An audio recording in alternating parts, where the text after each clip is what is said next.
Olá, irmãos. Saúdo cada um de vocês com a graça e a paz do nosso Senhor Jesus Cristo também. Meu nome é Miriam Anitta. Estamos aqui para estudarmos um texto escrito pelo irmão Ney Ladeia. O texto chama-se Não Se Deixe Enganar.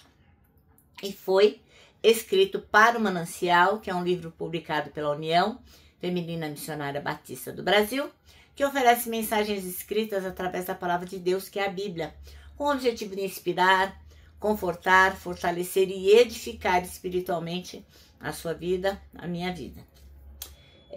Eu não escrevi o texto, vocês sabem, foi o irmão Ney Ladeia. O que eu vou fazer? Leio e conto para vocês aquilo que eu entendi. Sempre gosto de deixar claro que não tenho nenhuma formação teológica. É justamente aquilo que eu compreendo, que eu compartilho com vocês. E falar em compartilhar, seria maravilhoso se você também compartilhasse com outras pessoas este nosso devocional. Por quê? Porque elas vão ouvir a palavra de Deus. E aqueles que já conhecem, certamente serão edificados por ela. E aqueles que não conhecem, certamente serão tocados pela palavra de Jesus. Tá bom? Então vamos orar e pedir ao Senhor que nos mostre aquilo que precisamos aprender e aquilo que precisamos compartilhar. Tá bom? Ó Deus, em nome de Jesus, nós pedimos que Tu nos ensines aquilo que é verdadeiro e que nós possamos guardar no nosso coração e que a gente não se deixe enganar por nada que esse mundo possa apresentar para nós que não seja verdade. Senhor, tem misericórdia de nós. Ajuda-nos. Amém. Bom, irmãos, então vamos lá. Nós vamos ler um texto relativamente comprido, são 14 versículos. Nós vamos ler João 14, os 14 primeiros versículos.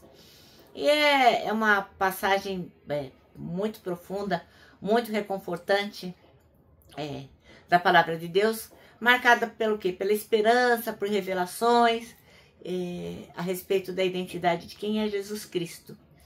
Bom, nós vamos focar sobre o engano no nosso texto, mas esse que nós vamos ler, tem algumas mensagens que eu acho importante colocar aqui para vocês. Então, João 14, de 1 a 14, vai falar sobre consolo em tempos de aflição. Jesus começa dizendo, não se turbe o vosso coração, acreditem em Deus, acreditem em mim também. Então, o que ele reconhece? Jesus reconhece que existe medo, que existe ansiedade e, logicamente, ele oferece paz e confiança. Também Jesus nos promete um lugar eterno. Ele fala assim, eu vou preparar um lugar para vocês, onde, tem um monte de lugar, um monte de morada, e eu vou esperar vocês lá. Isso representa o quê? A esperança da vida eterna e a certeza de que todo aquele que crê em Jesus Cristo tem um lugar lá, um destino junto com Deus. É importante lembrar que nós vamos reforçar o fato de que Jesus é o único caminho, né? Tem gente que fala assim, todas as religiões levam a Deus. Não, a Bíblia é bem clara e Jesus diz o seguinte, que Ele é o caminho, a verdade e a vida. Ninguém vai para Deus, ninguém vai para o Pai se não for através de Jesus Cristo. Então essa frase vai resumir completamente a exclusividade de Jesus como mediador entre Deus e a humanidade, né? Tem gente que fala assim, não, eu acredito em Deus, mas também acredito em outros deuses. Eu, quando tenho que pedir alguma coisa, eu peço para outras entidades, além de pedir para Jesus Cristo. E a Bíblia é clara, né? Só tem um mediador, só tem um que vai fazer essa ligação com Deus, entre Deus e a humanidade, que é Jesus Cristo. Essa é uma verdade que nós não podemos negociar, né? Tem gente que fala assim, eu sou de tal religião e de tal também. Aí uma religião acredita em reencarnação e a outra não acredita.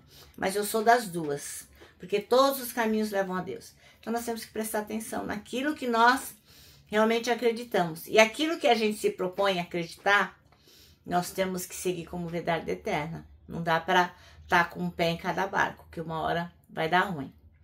Bom, e aí também tem a questão que Jesus fala que quem vê a Jesus vê o Pai. Isso revela o que é a unidade entre Jesus e Deus, mostrando que conhecer Jesus é conhecer o próprio Deus. Outra coisa que é dito nesse texto que nós vamos ler é que faremos obras muito maiores. Jesus vai mostrar para o impacto do evangelho através dos discípulos, através da sua igreja, com o quê? Com o auxílio do Espírito Santo de Deus. E mostra também o poder da oração em nome de Jesus. Ele garante que tudo que for pedido no seu nome será feito, né? Para que o Pai seja glorificado no Filho. Então, todas as coisas que estiverem alinhadas à vontade de Deus, Ele vai realizar assim. Então, essa passagem para nós é um convite à fé, à confiança, à intimidade com Deus. Por meio de quem? Por meio de Jesus Cristo. Vamos ler? João 14, de 1 até o 14. E diz assim, ó. Não se turbe, é Jesus falando, né? Não se turbe o vosso coração. Credes em Deus, crede também em mim. Na casa do meu Pai há muitas moradas. Se não fosse assim, eu vos teria dito, vou preparar-vos lugar. E quando eu for e vos preparar lugar, virei outra vez e vos levarei para mim mesmo, para que onde eu estiver, estejais vós também. Mesmo vós sabeis para onde vou e conheceis o caminho. Disse-lhe Tomé, Senhor, nós não sabemos para onde vais e como saber o caminho. Disse-lhe Jesus, eu sou o caminho, a verdade e a vida. Ninguém vem ao Pai senão por mim. Se vós me conhecesseis a mim, também conhecerias a meu Pai. E já, desde agora, o conheceis e o tendes visto. Disse-lhe Felipe, Senhor, mostra-nos o Pai, o que nos basta. Disse-lhe Jesus, estou há tanto tempo convosco e não me tendes conhecido? Felipe, quem me vê a mim vê o Pai. E como dizes tu, mostra-nos o Pai? Não crês tu que eu estou no Pai e que o Pai está em mim? As palavras que eu vos digo, não as digo de mim mesmo, mas o Pai que está em mim é quem faz as obras. Crede-me que eu estou no Pai e o Pai em mim. Crede-me, ao menos por causa das mesmas obras. Na verdade vos digo que aquele que crê em mim também fará as obras que eu faço, e as fará maiores do que estas, porque eu vou para o meu Pai. E tu, quando pedires em meu nome, eu farei, para que o Pai seja glorificado no Filho. Se pedirdes alguma coisa em meu nome, eu o farei. Amém? Bom, então, o nosso texto chama-se Não se deixe enganar. E o irmão Neila 10 escolheu o versículo 6, que diz, Jesus respondeu, eu sou o caminho e a verdade e a vida. Ninguém vem ao Pai senão por mim. Aí o irmão fala uma coisa muito interessante que eu não sabia, que ele faz uma ilustração muito interessante, que é a respeito de um leite condensado. O leite condensado que a gente conhece como referência de leite condensado, né? Essa marca todo mundo conhece. Quando fala em leite condensado, já fala o nome daquela marca. E o que acontece? É que interessante, né? Na década de 40, eu fiquei pasma com essa informação, não sabia. Na década de 40, o que acontece? Era, principalmente em 1949, esse leite condensado, né, de uma empresa muito famosa, ele era promovido como substituto, um complemento para o leite materno, em caso de insuficiência ou ausência da amamentação. Tinha um anúncio na época que dizia assim, o leite condensado marca tal pode ser usado na falta ou na insuficiência do leite materno por sua composição constante e fácil de digestão. Então essa recomendação refletiu o quê? O pensamento daquela época, quando a industrialização e o discurso higienista valorizavam alimentos enlatados como mais seguros e mais nutritivos.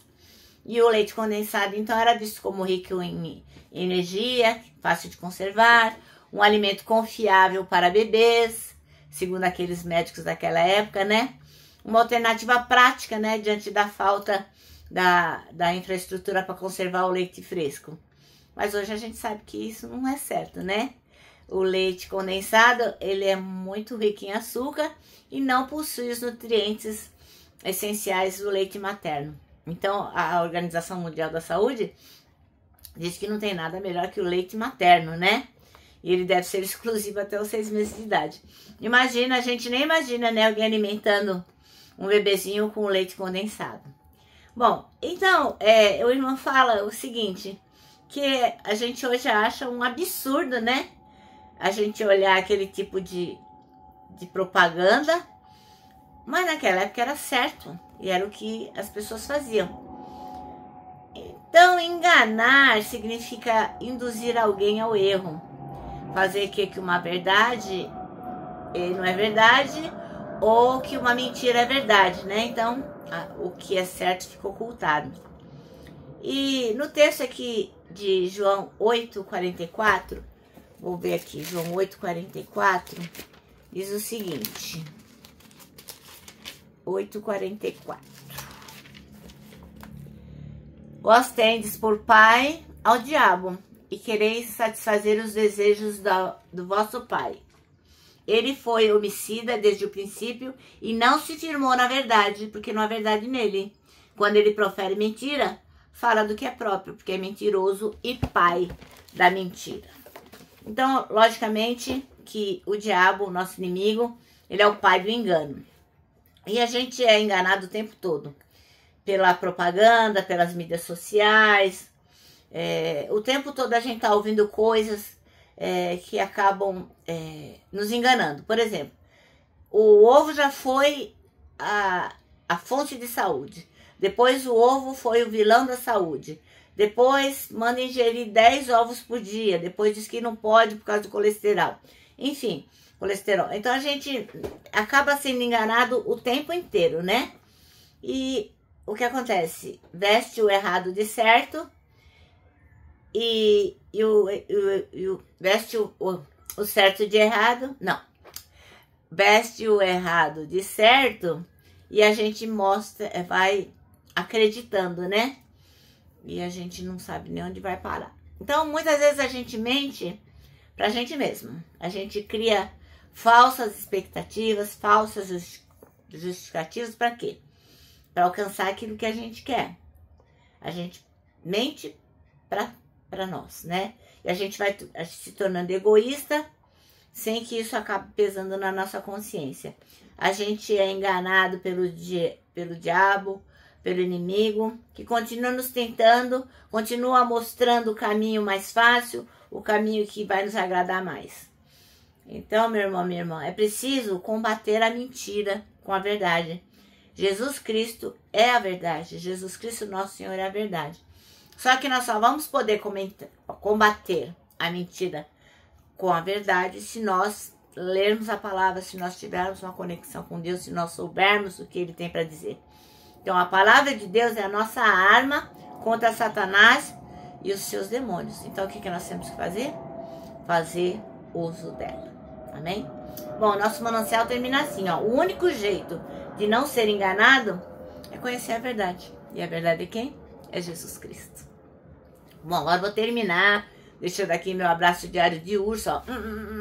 Lembrando que, para nós que sabemos que não podemos nos deixar enganar, para nós o abraço está super certo. Falar em dar certo, espero que você esteja aí firme, decorando o Salmo 25:12, que diz: quem é o homem que teme ao Senhor? Ele o instruirá no caminho que deve seguir. Agora eu me despeço com a frase de A.W. Tozer, que diz o seguinte: tudo está errado, até que Deus venha e conserte as coisas.